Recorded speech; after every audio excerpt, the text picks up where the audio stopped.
Hello guys, so today we're going to be doing the tutorial I have written and given out to you guys. But in aid of quick progression, we're going to do a video tutorial. So the first thing I'm going to do, I've already checked that my customization unit setup is already set to centimeters and in here. So make sure you do that. I'm going to press Alt and W to make my screen full. And the first thing I want to do is, before I gave out some instructions on the height and width and stuff that it should be, but we're going to skip that. What I'm going to do is I'm going to use real world reference. But for this, I'm going to go to system settings, biped, and then I'm going to grow a character out here. In I'm going to scroll down. Sorry, my bad. Let's go skeleton. I'm going to scroll down and check the height is set to 180. Wow, 180, I said, not 180. Now, if you've lost this, you can always go into the motions. If you clicked off of it by accident, see the information in there. You have to put the biped on. But okay, we don't. We're finished with this. All right. So Alt X in order to make stuff see through, and then I'm gonna right click and freeze this because it's the biped. This is called a BIP. BIP 001. This is what actually moves your biped. Yeah. So this 180 centimeters character is the size of a 6 foot male, and we're going to use this as reference instead. All right. So the first thing I'm going to do is create box. That table looks okay. And what I'm going to do is just round these off. So that's 120 centimeters, and that is let's do 30 centimeters, and we're going to do something like 3 centimeters for height. The segments we're going to keep the same, so that's 3 and 3. And in order to see your segments, the shortcut is F4, or you can right click on the default shading and go to edge face, so you can see the edge faces in here. Okay, so I'm just going to right click on the X, the Y, and the Y to center my table. I'm going to pull it up a tiny bit. Okay, so let's select my biped and let's stick this guy back because we already have the frame of our table. And we can do the height Y. We can do the height a bit lower. Okay, the first thing I want to do now is right click, convert to editable poly, and this will change our primitive shape into a polygon that we can now manipulate because we have tools to do so. Shortcut is 1 to be on vertice mode. And then what I'm going to do is rotate so I can see the top of my tabletop.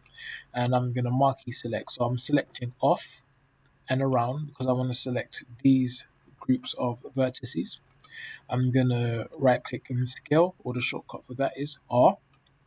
And I'm going to scale up and I'm going to attempt to make some square areas here that we can extrude legs from. Okay, so I'm going to do the same but here. Sorry. Select the middle section because I want to scale these apart from each other.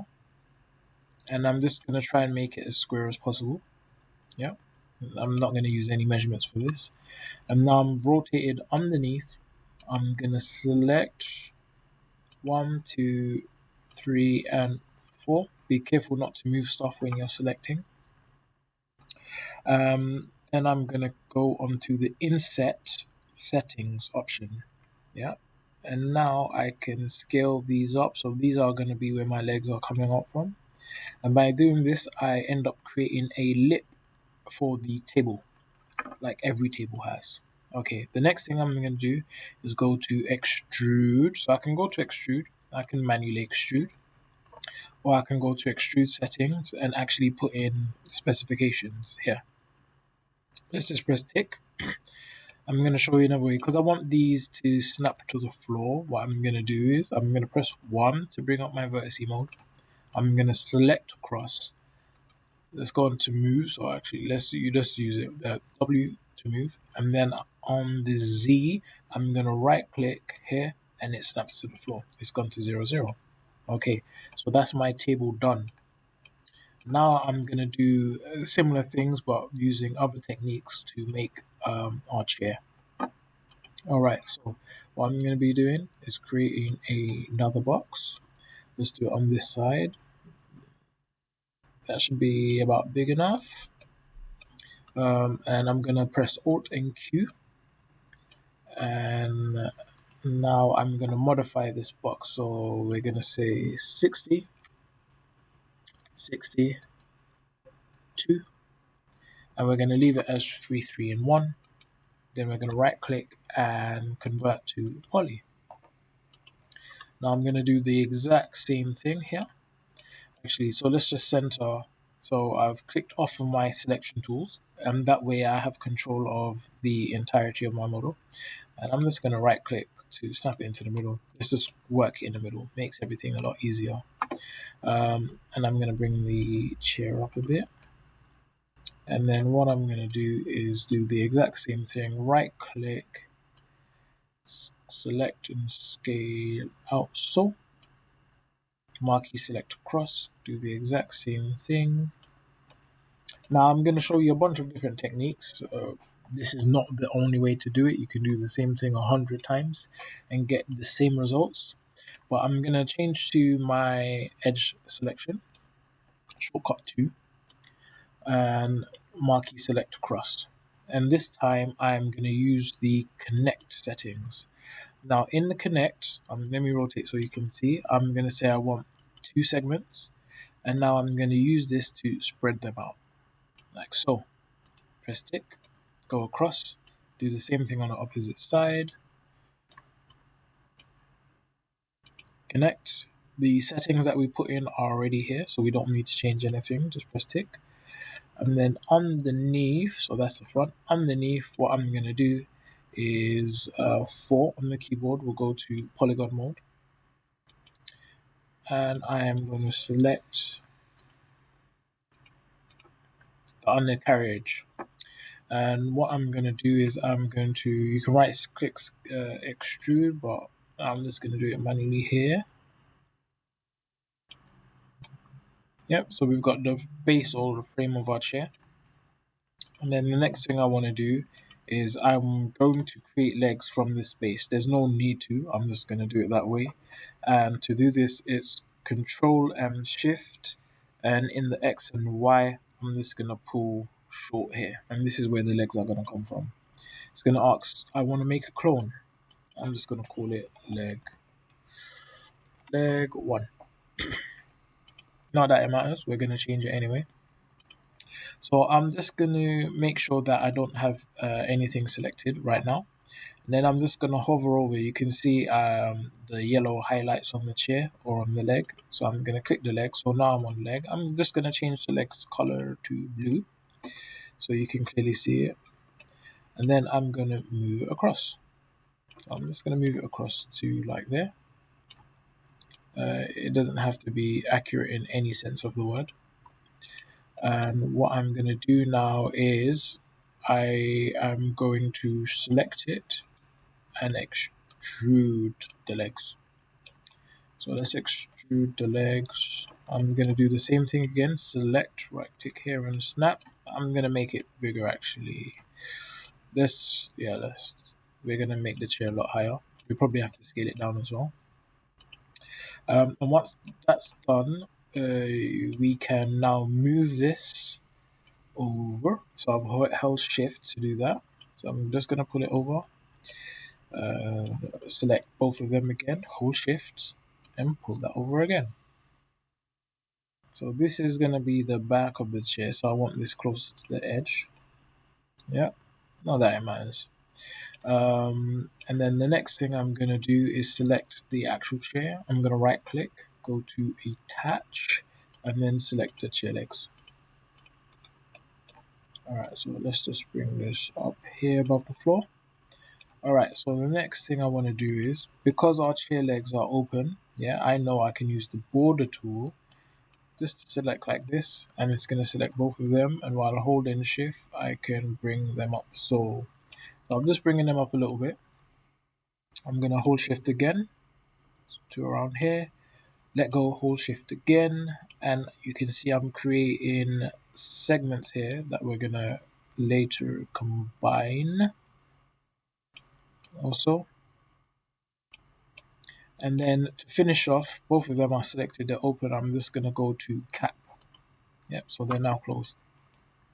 Next thing I'm gonna do is I am going to select all of these on the inside, and I'm gonna press, let's try and inset, let's do inset to bring them in a tiny bit, and then press OK. And now I'm gonna press delete. With the border selected, make sure I don't select the bottom bit. I can select all of them at one go and press bridge, and I've just combined them. All right. Next thing I want to do is just create some little shapes in here. So what I'm going to do is select marquee select across, and then I am going to go to connect. We already have two. I'm going to bring the pinch area down and press tick. We're going to do the same with this, but what I want to do is let's bring the pinch out because I want to put some shapes in here. Marquee select again and press connect settings again. We're going to bring this a bit in, and then what I'm going to do is press 4. Oops, select the top, and then I'm going to extrude out here, and then off the scale, and in the scale just press X. Let's bring it down a bit. Okay, now in vertex mode 1 shortcut, I'm just going to bring this out a tiny bit. So bring it out. And I'm going to do the same for this. And select these across here. And using control, select multiple times.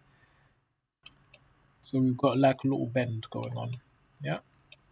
Next thing I want to do is I want to bend the top, so rotate the top back. So what I'm going to do is select, marquee select, rotate it back. I'm not even going to measure it, it doesn't really matter.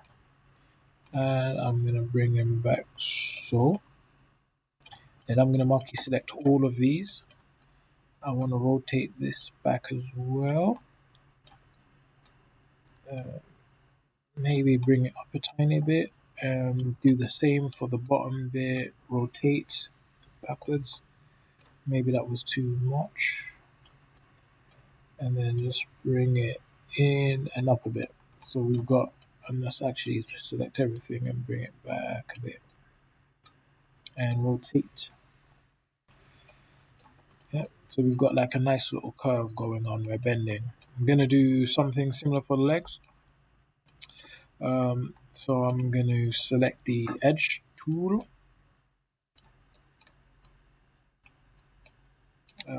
Let's just do it on all of them, can I? And I am going to go to connect. Let's bring the pinch in and let's bring it down as well. And I think what I'm going to do, so for polygons quick selection, I'm going to select and delete all of these inside bits. Delete. No, actually, inset. Let's do it. Inset. Sorry. Inset. Where's inset? Inset. That's okay. Then delete. And border is 3. I'm gonna select and then bridge. Do the same for this bit. Bridge. And then what I'm gonna do is 2. Press 2. Gonna marquee select this and this, and I am going to press connect again. Let's make it so that it's about the same size. 4. Select the insides. Inset. Gonna keep it the same. Delete. 3. Marquee select with the border tool, and then click bridge again. now we're making little struts that usually these old wooden chairs have. Yeah, nice and neat. Okay, all right. So that's enough messing and cahooting around. We could go in and create more details, but we won't. Let's take this off here. Let's move. Make sure we've got nothing selected. We can move our chair back. The chair's about the right height. Maybe the table needs to be a tiny bit bigger. Let's put the table up a tiny bit. And then we can select the legs, vertice, and then snap to the floor. Yeah, that's about decent size. Okay, and that is the tutorial done. All right, so what I'm gonna do is I'm gonna jump in, create a floor. So let's go create standard primitive plane. Let's just create a plane here. I'm gonna right click and snap these to the center.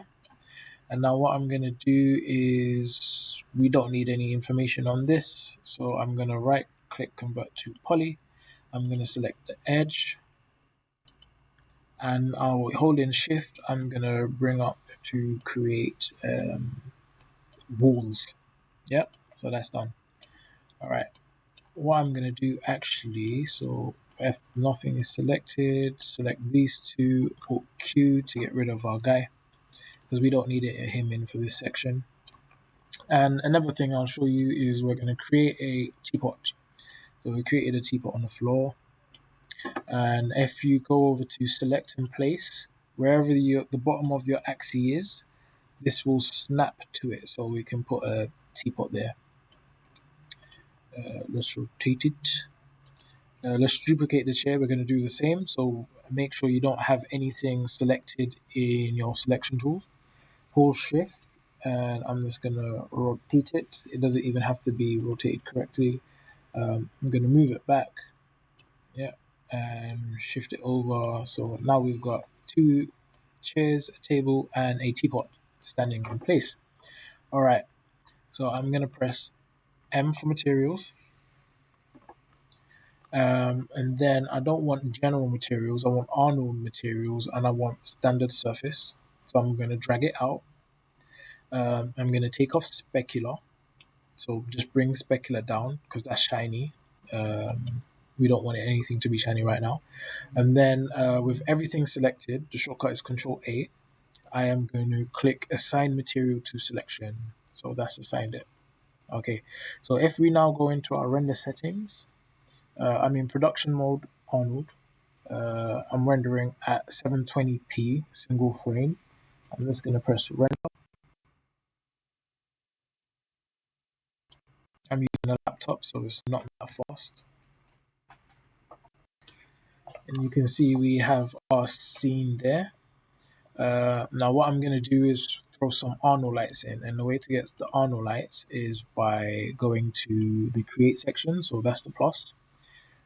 Change to lights, that's the third one over, and change from photometric to Arnold. Now the thing with Arnold lights are it's just one specific light, so there's only one light, but you can modify it to be anything you want. So here I'm just going to put a light down and the direction it's going in. I'm going to move it. And then after I've moved it, I'm going to go into the settings and then change the quad size. You can see that this is growing.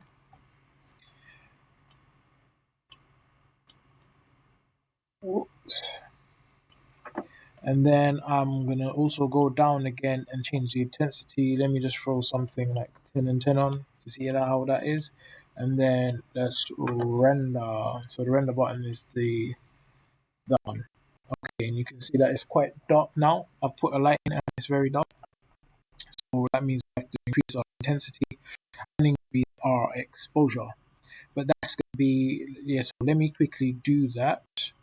So that took 16 seconds to render. Let's increase this to say 14 and this to 12. Let's see what we have. Okay, a lot better. Still dark, still creating shadows. We can modify this a lot more. You can mess around with Kelvin, which will make it, the higher you go, the bluer it will go colder, the lower you go, the redder it will go warmer. Yep. And that is going to be it for the tutorial.